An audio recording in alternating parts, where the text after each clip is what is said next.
Welcome to another edition of the FarmCast presented by 21st Century Equipment. I'm Mike Wimhoff, the Executive Vice President of Precision Technologies. I got with me Troy Randall, our Lead Technology Specialist. We just got done talking to some folks from John Deere, specifically focused on Sentera.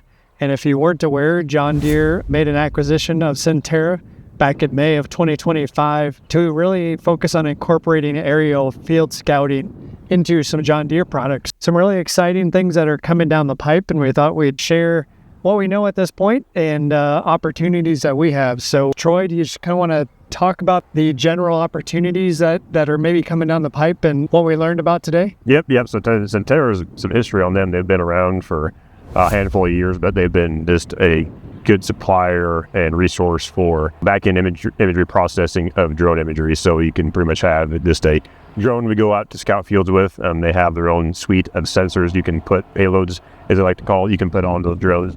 And then with that imagery, we can upload it to their platform. They can process it, and then we can get numerous different layers from that information we upload. So crop health to weed pressure to SmartScripts, which actually is kind of almost scene spray light, what we like to call. So we'll go to that here a little bit. And then numerous different layers we can extrapolate that information all the way throughout the entire growing season, whether it be just emergent corn all the way to late season corn to soybeans, and some of their crops to just see how that crop is doing out in the field, and see if there's any deficiencies out there that we can address, in season, early season, late season, things like that. Any pests we need to take care of too. So just a great tool, kind of just another tool in the toolbox we can utilize to just better manage the crop throughout the season. So I think the two things I heard about today a lot was emergence and then understanding kind of weed pressure and things. Yep. And like I said, we'll get to that in a second as we're standing in front of a see and spray premium machine here, but maybe let's talk about emergence first. What are type of specific things that a grower would be able to see from an emergence perspective with the data that is being collected by these drone scouting cameras and tools? So they have emergence maps it gives us, or even the population maps or the simulation maps is another tool we can utilize to see, we're already documenting that information on the planner. So that planner gives us, a map of, what's our applied rate, what's our singulation, but this still doesn't account for anything after the fact. That's just pretty much that seed going through the seed tube sensor. And then after that, a lot could happen between then, a week later, 2 weeks later, all the way from when that seed actually gets placed in the furrow to emerges and the first few weeks of growth cycle. So that just gives us another way to kind of manage that, look at that, and then kind of we can compare, what's our germ percentage of those different varieties, how well do they emerge? They emerge uniformly, because that's always been a big thing we talked about, especially when the ExactEmerge came out. Just, having that uniformity of emergence with corn especially is very crucial. So are we doing a good job there? And then also just picking up differences from, if we do any kind of variable rating, getting a good, accurate population throughout the whole field when it comes to emergence is what we're actually seeing emerging in the field, and that actual rate actually matching what the planner says, things like that too. So we thought to learn quite a bit about it too. So it's definitely one more tool in the toolbox, but it's going to be fun to see, how we can utilize these different tools just to make better decisions of, the things we do and maybe the varieties we plant, populations we plant, things like that too. So yeah, I know one thing that really stood out to me was think of a field with a heat map, and that heat map shows your emergence percentage.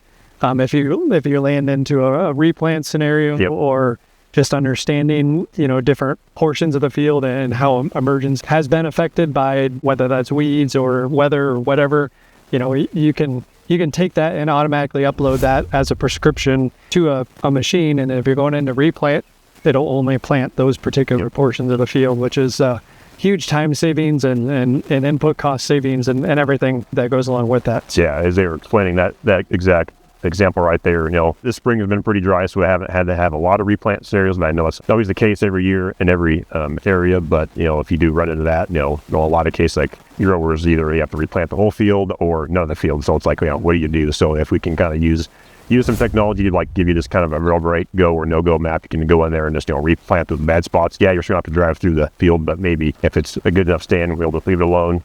We'll still drive by there, but as soon as you can get into those bad spots, it's going to kick the planter back up to that rate you select and then replant those certain spots. I kind of got to thinking too, actually had to help a customer about 2 weeks ago because he was doing the exact same thing. So, but he had to replant the whole field. So kind of got to thinking, like, it'd been cool to fly it first and see actually how bad was it. Was there some spots he maybe could have saved? We could have took the population down. The stand out there was good enough to not totally start over, things like that. So just kind of makes your gears turn and how we can use these different tools in different ways. So No, and they were talking really about just like our work planner tool.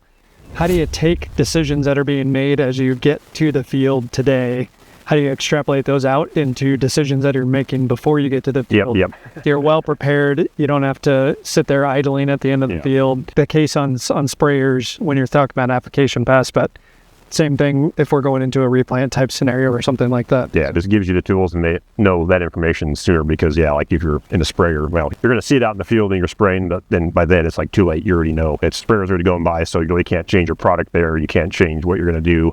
Like do a different chemical depending on what the field looks like. So this just gives us one more kind of look into the future, be more proactive versus just kind of reactive at that given time to make better decisions and just kind of have a better plan. So like we said before, the other thing that really that product is really focused on initially here is understanding weed pressure and more in the application space. So can you kind of talk about what we learned in that area? That's definitely been the biggest question. So kind of jumping to the seed spray side, we've said this time and time before, and I think about every customer that is new to seed spray or is interested in seed spray, that's always the number one question is like, well, how much do I batch for and how much do I mix? Like, well, that's the big unknown because each field is different, each operation is different, each customer is different, has their own chemical program, and they want to be more aggressive, less aggressive. It just depends. So I think get that weed pressure map from these machines, but of course that's more kind of reactive versus proactive. So having a drone out there to actually fly that beforehand was going to give a lot of customers the potential to have a lot better, like you said, plan in place beforehand. So how much do we need to mix for? Is the weeds pretty light? Can we change our chemicals up a little bit too? So just having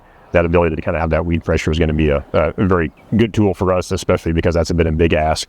Actually, the customer, we were just doing a demo with it here today and yesterday, actually flying a field. This is their first year with the Seed Spray Ultimate. So that's been their big question too, is like, well, how much is something that's been kind of a challenge for them too, because some fields, maybe they only had to spray 30%. Some fields, maybe they had to spray 50%, anywhere in between. So it just varies a lot because their fields are pretty clean, but they might have bad spots. So it's not going to be that consistent, kind of 40 to 50% savings across the whole board. So just having the ability to maybe fly that maybe in a few spots and just get a good overall view is going to make them much more prepared. Like you said, it's make the batching easier and makes it more efficient too, because they're going to know exactly how much they're going to have to seed spray with for. So and the other thing that caught my eye too there is understanding the types of weeds in a field.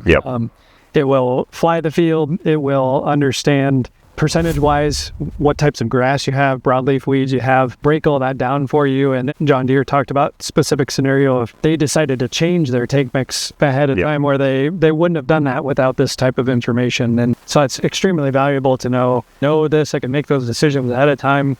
Not only do I know how much to fill, but I know what I'm going to need as well based on types of weeds and where that weed pressure is in the field. And that's definitely that aspect is one probably. Plus it has over seed spray, because that's been a big ask for customers with seed spray right now. They want to differentiate grasses between broadleaves. Unfortunately, with seed spray we can't do that right now, and maybe coming down the road, but with Sentera we can actually do that. So it'll classify those amaranth species and then grasses, so we can actually take that, we can generate just a prescription map just for those broadleaf weeds and leave the grasses alone. So that's one more value add we have right there with this system as well. So and we've had a lot of customers talk about can see and spray determine different types of weeds, and you just spray one type of weed. This is one way to get that without the technology being on the sprayer.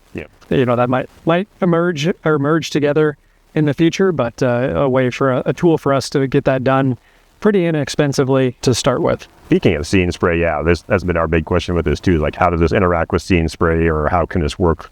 Is it almost kind of like a substitute of seed and spray? Is it kind of a complement of seed and spray? And I see it more as a complement because, like I said, you can use it kind of pre-plan beforehand, or if you're thinking about seed and spray, we kind of joked around, this might be what you call seed and spray, light almost, because it's kind of the first version of seed and spray before you actually make the full jump into seed and spray. So if you have a exact apply machine right now, don't have seed and spray, but are interested in it, this might be a good way to kind of see if it's a good fit for your operation. The drone will fly that and give us a SmartScript variable rate map based off that weed pressure, where the weeds are at. We put that in machines, and it's actually going to turn the nozzles on and off, just like it would for seed and spray, pretty much throughout the entire field. So we have, what we've heard, they've had very, very similar saving percentage between like a seed and spray and a SmartScript, just doing it with a variable rate. map, but it's very cool to see. So it kind of gives us a few different ways to do it, but definitely it could be a substitute for it or a complement too, depending how we use it. So right. No, and they talked about see and spray savings percentages from the sprayer itself, and then from the scouting, and they were usually kind of right on, or maybe one percentage point off. Very similar. So depending how we have the see and spray setting set. Right. So some very valuable information that we're gathering, I guess. So let's talk about a little bit of the hardware side. What's required to get this done, and what did we see today on that end of it? So, of course, the drones, so that's kind of the first thing. But the nice thing is they have a few different payloads we can utilize. So they have a few different spectral cameras we can utilize, or even just a basic camera on the drone itself. So on the introductory side, we can do some of those basic weed pressure maps just with a simple drone itself, depending on which one you have. Or if we move more into the SmartScript weed identification, we do need their better spectral payloads to put on those drones, depending on what we're doing. They do have a few different suite of them. We can utilize a whole broad different range of different ways we can get that information when we fly those fields. So and there's 3 different camera capabilities that they have on the hardware too, that can do more the true crop scouting, and then they have what they call a 6X camera as well that has taken 6 different images at the same time, just providing different capabilities for different applications, different crops, depending on what you wanted to get and how granular you want to see the data. A lot more to come on the hardware side of things, but pretty simple from a drone, an iPad to help set up the drone, and then the RTK kind of bolt on the side too. And with Sentera's tight integration with Deere, I'm sure that will continue to come together with technology from Deere from an RTK perspective, and then also the data pull into Operations Center as well. Yeah, the few demos we just did here, I was honestly extremely surprised how easy it was, because we pretty much just took that boundary of those fields from Op Center, put it in their platform, and then kind of generated the flight plan, and then sent that to the drone, and it's pretty much hands off. It's pretty much like any other drone. It's autonomous, just like some of our tractors. So you pretty much hit the go button, and it flies the fields and the requirements we set for it, and then it gets those images. And then once it's all done, we pretty much take it off the drone, we upload it to the Sentera platform, it processes it on the backside, and then it'll send us a report, or we can access that information in their website as well. So it kind of just like an Op Center, and then down the road they will have a tie-in with Op Center as well. So we'll be able to see some of those layers, hopefully in the future, just like any of our application maps, any of our seeding maps with an Op Center, and then hopefully you'll be more integrated into it as well. We're going to actually push our fields to and from the different platforms, or hopefully long term it'll be all integrated into Op Center as well. Just so we'll be able to do all that scouting and all that within this one platform as well. So now, the web view is really nice. You can kind of adjust if you want to focus on the good areas, so to speak, or the bad areas, so to speak. You can adjust that opacity of the map and be able to understand where bookends, what's going really well, what's going not as well, and again, make those decisions ahead of time as you're looking at further operations or getting to the field with the sprayer, those kinds of things. One probably common question that comes about from a hardware perspective is battery life. When you're thinking of drones, what did we see with the battery life from the drone that they flew in the field, and how much could get done with a single charge? So their flight time was around 45 minutes on the drone they were using. So it's kind of a bigger DJI drone. So definitely on the upper scale, because it had their bigger payload camera package on it. So for those high density pictures, but you can use it. It's a suite of different drones that have different compatibility with a handful of drones right now. So luckily the drone isn't a very limiting factor, but depending on what images you're after, you have to have the correct payload, camera payload on there to get those images. And I say we can use anywhere from a simple drone you might already have in your operation right now, or we can look into some of those bigger drones to get some of those more high def images as well. So that's where those 3 different cameras come into play of being able to just use a single camera, or some of the more high def type images, depending on what you need and where you want to evolve this type of technology. Well, that's a lot about the technology in and of itself. Like I said, we're kind of at the beginning stages, or Deere's kind of at the beginning stages, working with Sentera on this type of technology. So what's next for us, Troy? What are next steps? Just continue to learn the system and see how we can maybe integrate it into maybe some of the operations we work with, and just kind of see what we can learn with the system and see how it might have value for us, and then more or less just see how that would have value to our customers as well. So like I said, it's pretty new to us. We're learning it. So we'll just kind of learn it as we go and see how it can provide value to our seed and spray machines, and even some of our planting operations too. So and it might be something we demo here the rest of this year, or maybe looking to demo next year, or if it's something we had some good conversations with them too. So if we have customers that are very interested in it too, get with us. We definitely have some good promotional package we might be able to do to get you into some of these services at a very cheap price for maybe for the 27 growing season. So yeah, now looking forward to having that capability to just kind of show it off and see where it fits into different types of operations with our customers at 21st Century. A great day, and super excited about this type of technology that I know our customers have been asking about for a while, and we have as well. I think it has a lot of value for our customers to understand